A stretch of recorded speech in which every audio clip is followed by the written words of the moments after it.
Marine expo എല്ലാ കൊല്ലം വരലുണ്ട്. വേങ്ങരയിൽ പല രൂപത്തിലുള്ള എക്സ്പോകളാണ് വേങ്ങരയ്ക്ക് വരല്. പക്ഷേ ഈ പ്രാവശ്യം വന്നത് പറഞ്ഞാൽ ബാംഗ്ലൂർ ബേസ് ചെയ്തൊരു ടീമാണ്. അവരുടെ ഏകദേശം 18 എക്സ്പോകൾ ഇന്ത്യയിൽ കാശ്മീർ ടു കന്യാകുമാരി വരെ നടക്കുന്നതാണ്. പക്ഷേ അതിൽ ഏറ്റവും നല്ല ഒരുപാട് പുതിയ ഐറ്റംസ് കൊണ്ടാണ് അവർ വന്നത്. അതുകൊണ്ട് വേങ്ങരക്കാർ എന്തായാലും ദിവസം ഒരു 10,000 പേര് ദിവസം വരുന്നുണ്ട്. ഇത്ര പേര് വന്ന് ഇത്ര ആവേശമായ ഒരു എക്സ്പോ ഞാൻ കണ്ടിട്ടില്ല. പിന്നെ ഇവിടെ ഫുട്ബോൾ വരുന്നുണ്ട്. അതിനെക്കാട്ടൊക്കെ ഇതിന് പ്രത്യേകത പറഞ്ഞാൽ കുട്ടികളൊക്കെ ഏറ്റെടുത്തു. അതതിൻ്റെ ഒരു രസമായിട്ട് അതാ പോയത്. ഏരിയയിൽ വിസ്തൃതിയിലാണിത്. ഇതിപ്പോൾ നമ്മളെ വലിയ 2 ഗ്രൗണ്ട്, പാർക്കിംഗ് ഗ്രൗണ്ടും നമ്മളെ വലിയ ഫുട്ബോളൊക്കെ നടക്കുന്ന ആ ഗ്രൗണ്ടും അത് ഫുള്ളായിട്ടുണ്ട്, തികയുന്നില്ല. എന്നിട്ട് പാർക്കിംഗ് ഗ്രൗണ്ടൊക്കെ ഇപ്പോൾ നമ്മളെ കുറേ പുറത്തുള്ള ഗ്രൗണ്ടുകളൊക്കെയാണ് ഇപ്പോൾ പാർക്കിംഗ് ഗ്രൗണ്ടായിട്ട് എടുത്തുള്ളത്. അതുകൊണ്ടാണ് ഇപ്പോൾ ഇത് ഇങ്ങനെ പോകുന്നത്. പക്ഷെ നല്ല ആളായി. 2 സീസണും കിട്ടിയില്ലേ അവർക്ക്, പെരുന്നാളും അതേപോലെ വിഷുവും കിട്ടിയില്ലേ. അതുകൊണ്ട് അത് നല്ല ഉഷാറായി പോയി. ഏപ്രിൽ 30 മാർച്ച് 30 തുടങ്ങിയതാണ്. 15 ദിവസം പിന്നിട്ട് കഴിഞ്ഞു. ഒരു പക്ഷേ പെരുന്നാളിൻ്റെ അന്ന് പോലും അത് തുടങ്ങി. ഇനിയിപ്പോൾ ഏകദേശം 1.5 മാസം പറഞ്ഞിട്ട് അവർ തുടങ്ങിയിട്ടുണ്ട്. എന്തായാലും 1.5 മാസം പോകും. കാരണം നമ്മൾ വേങ്ങരക്കാർക്ക് അതിനൊന്നും ഈ ഇങ്ങനത്തെ ഷോകളൊക്കെ ഫസ്റ്റ് ടൈമിലാണ് ഇത് ഇങ്ങനെ ഇത്ര ഒരു ഭംഗിയായിട്ട് അവർ കാണാൻ കഴിഞ്ഞത്. അപ്പം ഇങ്ങനെ ഇല്ലായിരുന്നല്ലോ. ഇപ്പം അതൊക്കെ കാണാൻ അറിയുമ്പോൾ അതൊരു രസം തന്നെയാണ്. സംവിധാനം ഒരുക്കാൻ സാധിച്ചു എന്നുള്ളത് ഒരു ആത്മസംതൃപ്തി. അതും ഭയങ്കരല്ലേ ഇങ്ങനെ കാണാൻ കഴിഞ്ഞാൽ. മറ്റേത് കാണുന്ന നമ്മൾ കോട്ടക്കലേക്ക് പോകണം, മിനിമം കോട്ടക്കൽ പോകണം, അല്ലെങ്കിൽ കോഴിക്കോട് പോകണം, അല്ലെങ്കിൽ മലപ്പുറത്ത് പോകണം. ഇത് വേങ്ങര തന്നെ ആകുമ്പോൾ ഇതിപ്പോൾ ഒരു പ്രാവശ്യം കണ്ടോനല്ല 2-3 പ്രാവശ്യം കാണുകയാണ്. കാരണം 100 രൂപയിലുള്ളൂ ടിക്കറ്റിന്. അതിനെന്തായാലും ഇങ്ങനെയൊക്കെ വൈകുന്നേരം ഈവനിങ്ങിലൊക്കെ വന്ന് കാണുന്ന ഇങ്ങനെ കാണാൻ കഴിയുന്നത് തന്നെ വലിയ കാര്യമായിട്ടാണ്. അതാണ് എൻട്രൻസ് കാണുമ്പോൾ ആളുകൾ ഫ്രീ ടിക്കറ്റും ചോദിക്കുന്നു. അത് സാരമില്ല, നമ്മൾ നാട്ടുകാരല്ലേ, ചോദിക്കും. പിന്നെ നമുക്കത് ബാംഗ്ലൂർ ബേസ് ചെയ്ത ആളുകളല്ലേ.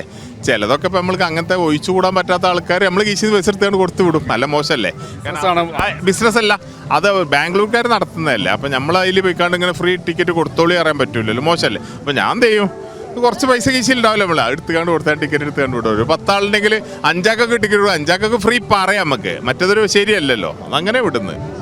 ആളുകളേക്ക് ഒരു പ്രതികരണം നന്നായിട്ട് 5000 to 10,000 പേര് ഒരു ദിവസം ഇത് കാണാൻ വരുന്നുണ്ട്. ഇപ്പോൾ വിഷുവും കൂടി ആയപ്പോൾ ഭയങ്കര ആൾ, നിങ്ങൾ കണ്ടില്ലേ, ഭയങ്കര ആൾ. അതിൻ്റെ ഉള്ളിൽ ഇങ്ങനെ അത്രയും തിങ്ങി നിൽക്കുന്നുണ്ട് ആൾക്കാർ. ക്യാപ്ഷൻ തന്നെ ആഴക്കടലിലെ അത്ഭുത കാഴ്ചകൾ. അത് ആ 2 ലേഡി ഉണ്ടല്ലോ, 2-3 ഉണ്ടെന്ന് തോന്നുന്നു. ആ ഫിലിപ്പൈൻസ് നിന്ന് വന്നേ, അത് ഭയങ്കര കേട്ടോ. അപ്പം ഞാനൊക്കെ നീന്തലേരനാണല്ലോ.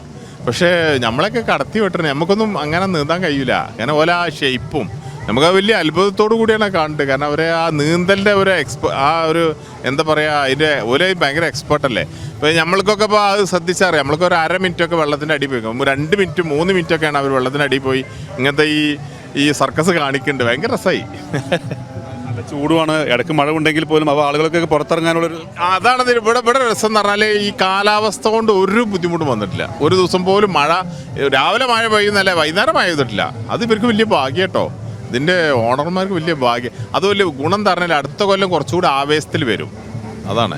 പക്ഷെ നമുക്ക് ഇവരിപ്പോൾ ഒരു മാസം കൊണ്ട് പോകഴിഞ്ഞാലുള്ള പ്രയാസം എന്ന് പറഞ്ഞാൽ കുറേ പരിപാടികൾ വരുന്നുണ്ട്, ഫുട്ബോൾ അങ്ങനത്തെ കളികളൊക്കെ വരുന്നുണ്ട്. അപ്പോൾ ഇവരൊരു മാസം എന്ന് പറഞ്ഞാൽ പോകുന്ന വിചാരിക്കുന്നത്. കാരണം നമുക്ക് മഴൻ്റെ മുമ്പ് കുറേ ഇവൻറ്റുകൾ വരുന്നുണ്ട്. അതും കൂടി നമുക്ക് ഉൾപ്പെടുത്തുമ്പോഴല്ലേ അതൊരു രസം ഉണ്ടാവുള്ളൂ. വ്യത്യസ്ത ആളുകൾക്ക് വ്യത്യസ്ത പരിപാടികൾ വേണ്ട. ഇതിപ്പോൾ ഒരു ഫാമിലി എൻ്റർടൈൻമെൻ്റ് ആണ്. സ്ക്വയർ മലപ്പുറം ജില്ലയിൽ മൊത്തം ഒരു തരംഗമായി മാറി. അത് ഭയങ്കര സന്തോഷമുള്ള കാര്യമാണ്. അത് നിങ്ങൾ പറയണ്ട. കാരണം അത് ആളുകൾ ഏറ്റെടുക്കുമ്പോൾ ഉണ്ടാകുന്ന അത് വേറൊരു ഫീലാണ്. അങ്ങനെ നമ്മളിപ്പോൾ രാവിലെ ആൾക്കാർ നടക്കാൻ വരുന്നു, ജിമ്മ് ഉപയോഗിക്കുന്നു, അതൊക്കെ എന്ന് പറഞ്ഞാൽ ഉപയോഗിക്കുമ്പോൾ അതൊരു വല്ലാത്തൊരു ഇതിലല്ലേ തന്നെയല്ലേ. തയ്യാറെടുപ്പ് നടത്തിയിരുന്നു, അത് ഓൾറെഡി ഇവർക്ക് നല്ല സുഖമല്ലേ, നല്ല സുഖമായിട്ട് പോകുന്നുണ്ടല്ലേ. അതാണ് ഇവർക്ക് നന്നായി പോകുന്നുണ്ടല്ലോ, അതാണ്. വേങ്ങരയിലും അല്ലെങ്കിൽ പരിസരത്തുള്ള ജില്ലയുടെ പല ഭാഗങ്ങളിലും ആളുകളോട് പറയാനുള്ളത് എക്സ്പോ കാണാൻ വരിക. കാരണം 100 രൂപ ഒരാൾക്ക് കൊടുത്തിട്ട് കാണുമ്പോൾ അത് നല്ല വർത്താണ് അത് കാണുമ്പോൾ. പിന്നെ അതല്ല, ഇങ്ങനത്തെ ഷോകൾ നമ്മൾ വിജയിപ്പിച്ചു കൊടുക്കുമ്പോഴല്ല അടുത്ത കൊല്ലം ഇവർ വരണമല്ലോ.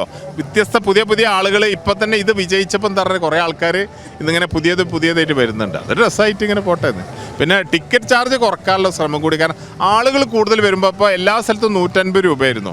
അപ്പോൾ വേങ്ങര ഞാൻ ഗ്യാരണ്ടി കൊടുത്താൽ 100 രൂപ വെച്ചോളെ ആൾ വരുന്നതാണ്. അത് വിജയിച്ചും ചെയ്തു. ഒരു 150 രൂപ ആകുമ്പോൾ 4 വരുന്ന ഫാമിലിക്ക് 600 രൂപയായി. അപ്പോൾ 100 രൂപ പറയുമ്പോൾ അത്ര വലിയൊരു സംഖ്യ എല്ലാം തോന്നുന്നത്.